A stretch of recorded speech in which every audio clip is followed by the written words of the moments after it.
Yo tout le monde, salut à tous, j'espère que vous allez bien. On se retrouve pour le 4e épisode de notre série sur qui est vraiment le Chevalier d'Or et quelle est sa vraie puissance. Donc aujourd'hui, après avoir fait Aphrodite des Poissons, Chaka de la Vierge, Milo du Scorpion, aujourd'hui on va s'attaquer à un de mes Chevaliers d'Or préférés, un Chevalier d'Or que j'apprécie tout particulièrement pour ses attaques. Malheureusement, je trouve que c'est un Chevalier d'Or qui est extrêmement surcoté. Je vous expliquerai pourquoi au sein de la vidéo. Mais le Chevalier d'Or qu'on va traiter aujourd'hui, c'est bien le Chevalier d'Or Camus, le Chevalier d'Or du Verseau. Donc on va pas plus attendre et on est parti directement pour la présentation du personnage. Alors déjà, j'aimerais commencer par vous dire que c'est un chevalier sur lequel en fait on ne sait pas beaucoup de choses. C'est vraiment un truc que j'ai remarqué avec le temps, au fur et à mesure que j'ai regardé le manga, que je l'ai re-regardé, etc. On ne sait pas grand chose sur lui. Donc on en sait, hein, évidemment, il y a quand même un petit passif à développer pour chaque personnage. Mais on est toujours un petit peu dans l'ombre avec lui, on ne sait jamais trop exactement qui il est, etc. De ce qu'on sait sur lui, c'est le gardien du temple du Verseau, donc la 11e maison. C'est aussi le maître de Isaac du Kraken, c'est-à-dire un des 7 marinas de Poséidon. C'est aussi le maître du Chevalier Cristal, qui est le maître de yoga, et donc c'est aussi du coup le maître de yoga. Alors je vais le préciser parce que j'ai vu que dans les commentaires d'une de mes dernières vidéos, il y en avait qui voulaient que je fasse des références au manga. Donc ce qu'il faut savoir, c'est que le Chevalier Cristal n'apparaît que dans l'anime. Dans le manga, c'est un personnage qui n'existe pas. Donc c'est-à-dire que dans le manga, en fait, Camus est directement le maître de yoga. Il n'y a pas de chevalier intermédiaire entre les deux. Ce qu'on sait ensuite, c'est que c'est un chevalier qui maîtrise quasiment parfaitement la glace. Il est presque capable de faire baisser la température jusqu'au zéro absolu. Donc c'est la température qui condamne toute forme de vie à une mort certaine. Voilà, pour terminer sur la présentation, on va faire une petite aparté sur son nom, Camus. C'est une référence au philosophe français Albert Camus. Et son attaque ultime, donc l'exécution de l'aurore, c'est une référence à un livre qu'il a écrit. Et voilà, on a fini la présentation du personnage, on va maintenant pouvoir passer à la personnalité.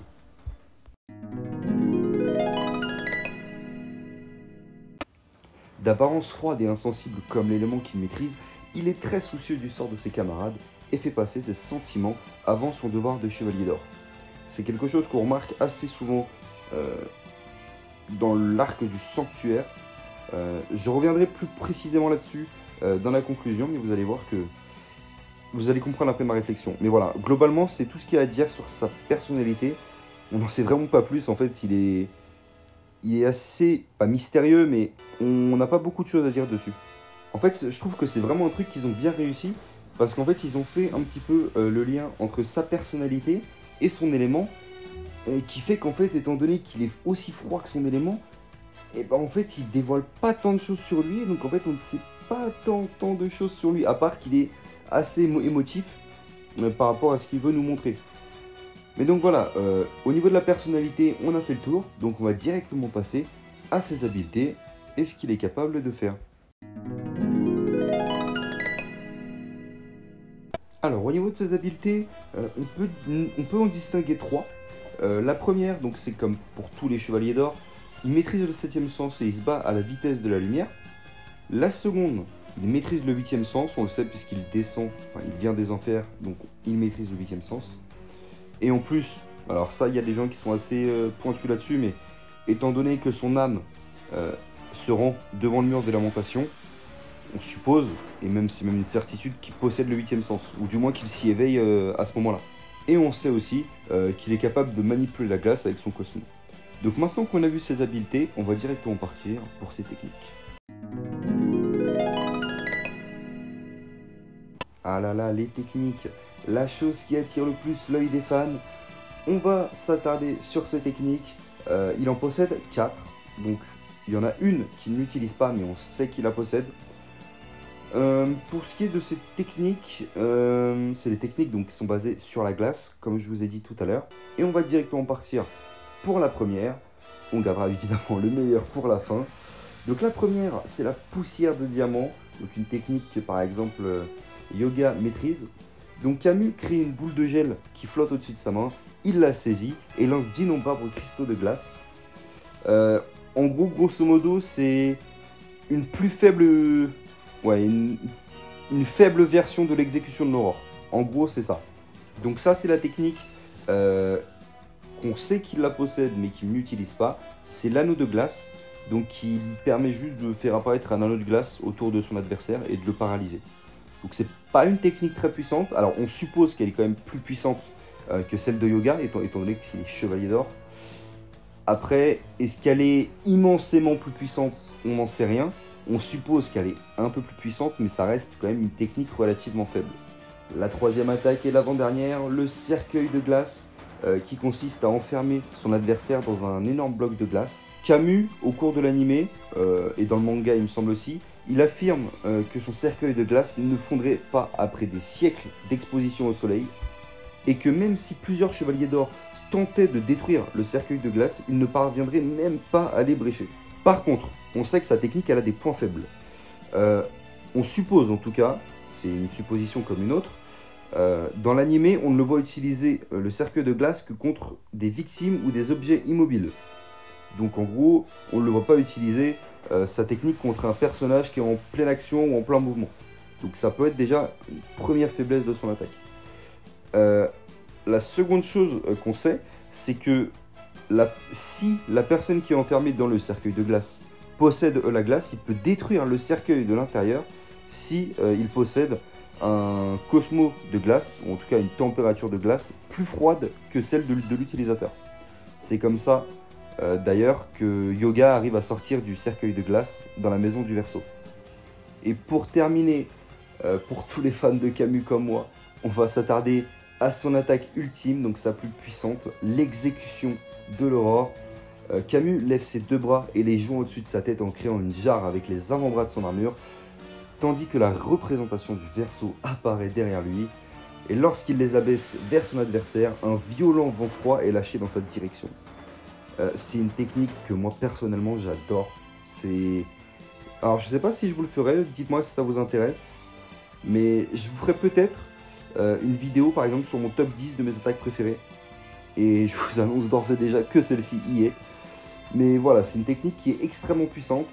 Enfin voilà, elle est juste extrêmement puissante, elle est très stylée aussi. Et je sais pas si c'est une des techniques les plus puissantes, mais en tout cas je sais que c'est une des plus stylées. Donc, on a vu toutes ces attaques, on va directement passer à son histoire et à ses combats.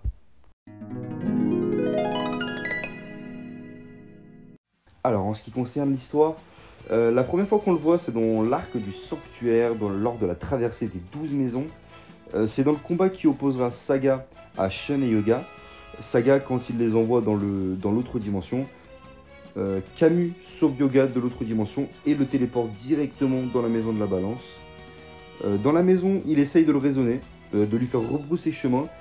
Mais Yoga, bon, voilà, il va faire le chiant, non, je ne veux pas partir. Et il va quand même désobéir à son maître. Et Camus va employer la manière forte pour essayer de le faire partir de force. Donc, vous imaginez bien qu'à ce niveau-là, Yoga se fait littéralement fumer. Donc Camus bloque assez facilement ses attaques et l'enferme dans un cercueil de glace. Et donc un peu plus tard, on aura Shiryu qui viendra sauver Yoga du cercueil de glace grâce à l'épée d'or de la balance. Et encore un peu plus tard, on verra un nouveau combat qui opposera Yoga à Camus, mais cette fois pas dans la maison de la balance, mais dans la maison du Verseau, donc la maison que le Chevalier d'Or défend. C'est vrai que moi déjà, ça c'est un combat que j'aime beaucoup, le second dans la maison du Verseau. C'est un combat très stylé, avec une fin un peu triste, mais bon, une fin qu'on aime bien. Ce qu'il faut savoir sur ce combat, donc déjà, c'est que c'est un combat qui est beaucoup plus long et équilibré que le précédent. Parce que vraiment, dans la maison de la balance, il s'est fait un peu exploser Yoga. Donc là, c'est un combat déjà qui est un peu plus plaisant et qui est un peu moins à sens unique. C'est un combat dans lequel Camus lui explique les différentes températures de gel, où il va donner pas mal de données chiffrées. Puis... au bout d'un moment, il explique à Yoga que voilà, lorsque deux adversaires qui manipulent la glace s'affrontent, le vainqueur de ce combat est celui qui se rapproche le plus du zéro absolu. Et lors de la dernière attaque de ce combat, Yoga utilise la plus puissante attaque de Camus, donc l'exécution de l'aurore, pour vaincre celui-ci. Et donc, c'est comme ça que ça se termine. Yoga tue Camus avec l'exécution de l'aurore. Donc ça, c'était pour la partie du sanctuaire.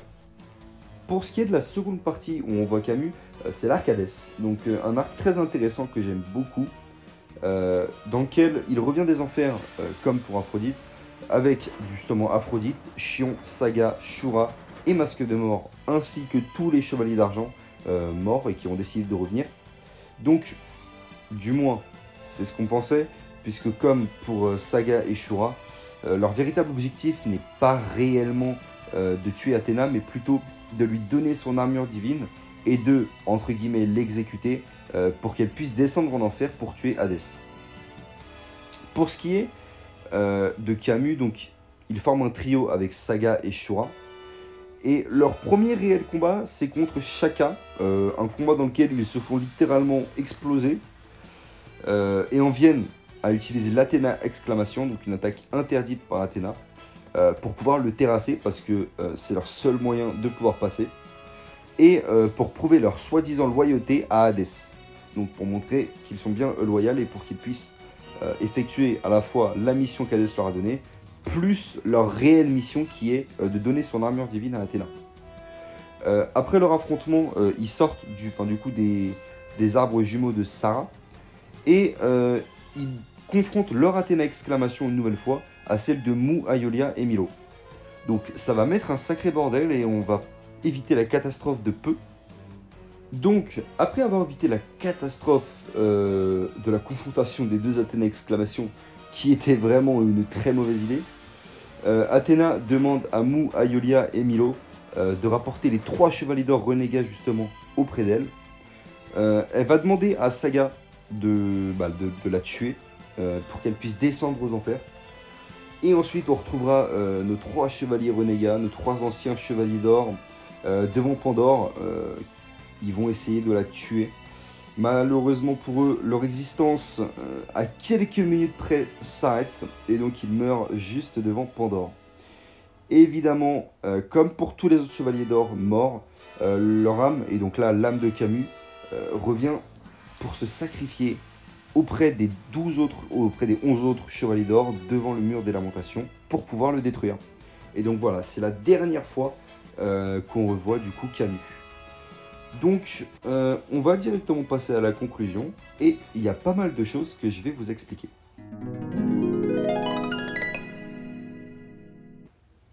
Donc on va conclure et on va finir ensuite par parler un petit peu de la puissance de Camus, donc ce que vous avez dit en vidéo et on terminera là-dessus. Donc c'est un personnage du coup sur lequel finalement on sait très peu de choses. Par contre du coup ce qu'on sait c'est que c'est un personnage qui par sa personnalité correspond tout à fait à l'élément qu'il maîtrise. Donc c'est un personnage extrêmement froid, qui ne parle pas beaucoup, voilà, qui est pile en adéquation avec son élément. Donc il a des attaques relativement puissantes. La poussière de diamant est quand même forte, c'est pas dégueu. L'anneau de glace, comme je vous ai dit, c'est assez faible. Le cercueil de glace est quand même extrêmement puissant parce que si tu ne maîtrises pas la glace, personne, en tout cas tu ne peux pas sortir de toi-même du cercueil, donc c'est quand même relativement puissant. Et pour ce qui est de l'exécution de l'aurore, c'est quand même pareil, une attaque extrêmement puissante et surtout super stylée. Au niveau de son histoire, donc on voit quand même que c'est quand même un chevalier qui se débrouille pas mal, hein. Il arrive quand même, c'est un de ceux qui arrive à gagner son duel, donc du moins le premier contre Yoga. C'est un de ceux qui gagne un combat contre un chevalier de bronze. Donc même si à la fin il se fait tuer par un chevalier de bronze, mais il fait quand même partie de ceux voilà, qui gagnent un duel lors de cet arc. Et pour ce qui est de l'arc Hadès, c'est quand même un arc où il se fait assez malmener. Et surtout, dans le combat qu'il oppose à Shaka avec Saga et Shura. C'est quand même, ils se font les 3 fumer, donc voilà. Bon alors, le moment certainement que tous les gens attendent depuis le début de la vidéo, tous les gens qui sont sur leur clavier et qui s'apprêtent à écrire des méchancetés. Donc, moi, je vais vous expliquer déjà mon raisonnement. Donc, pour moi, Camus, c'est un chevalier qui je trouve est assez surcoté niveau puissance. Je vais vous expliquer pourquoi. Déjà de une, il ne maîtrise pas le zéro absolu. Donc il y en a qui vont dire mais s'il maîtrise, il ne le maîtrise pas. Parce que s'il le maîtrisait réellement, lorsqu'il affronte Yoga et qu'il fait son exécution de l'aurore, il aurait tué Yoga sur le coup. Et il n'aurait pas perdu son combat. Et donc là, en fait, on va directement rentrer en fait, dans le vif du sujet. Mais je trouve que sa personnalité, en fait, elle influe directement sur sa puissance. Et je vais vous expliquer pourquoi. En fait, lorsqu'il téléporte Yoga dans la maison de la balance, il a l'occasion de le tuer. Donc, il ne le tue pas parce que, comme on l'a dit, c'est un personnage qui est assez sentimental, même s'il le montre des airs froids, etc. Donc, il ne le tue pas parce qu'il ne veut pas tuer son élève et donc il l'enferme dans un cercueil de glace. En prenant le risque, même si selon lui il est indestructible, en prenant le risque quand même qu'il puisse s'en échapper. Sachant qu'en plus de ça, il maîtrise la glace, donc il sait que c'est pas impossible qu'il s'en échappe. Donc, il ne le tue pas alors qu'il a l'occasion de le tuer. Premier élément très important. Deuxième élément qui est très important, c'est qu'il va se faire tuer parce qu'il n'a pas tué Yoga dans la maison de la balance. Donc ça veut dire que si juste on prend un point de comparaison, il n'y a aucun autre chevalier qui se fait tuer à cause de ça. Parce qu'il n'a pas tué quelqu'un. Donc ça veut dire que déjà ça fait de lui un chevalier relativement faible. Donc que ce soit par son mental entre guillemets, sentimental, étant donné qu'il n'a pas tué Yoga, il meurt entre guillemets par sa faute. Il meurt tout seul. S'il le tue, il ne meurt pas, ou du moins pas par Yoga. Donc je trouve en tout cas que sa puissance est directement influencée par sa personnalité. Donc j'espère que vous avez compris ce que je voulais dire. Et pour finir, point très intéressant là-dessus, c'est que pendant le combat, Camus, limite, il explique à Yoga comment il faut le tuer. Alors, je comprends, voilà, c'est son maître, donc voilà, il parle avec lui, mais il lui donne en gros les clés. En gros, il donne le bâton pour se faire battre. Donc voilà, moi je trouve que sa personnalité ne lui rend pas forcément service en puissance. Ça m'intéresse vraiment de savoir ce que vous pensez de ce truc. Donc n'hésitez pas à me dire dans les commentaires avec des arguments. Parce que je vois beaucoup de juste non, t'as pas raison, non, c'est pas ce qui. Et essayez au moins de faire quelque chose de construit. Voilà, qu'on puisse débattre dans les commentaires, c'est quelque chose de très intéressant. En tout cas, c'est tout pour cet épisode, j'espère qu'il vous aura plu. N'hésitez pas à lâcher des commentaires, des likes, abonnez-vous et surtout commentez le prochain Chevalier d'Or que vous voulez voir. Sur ce, on se dit à la prochaine, salut tout le monde.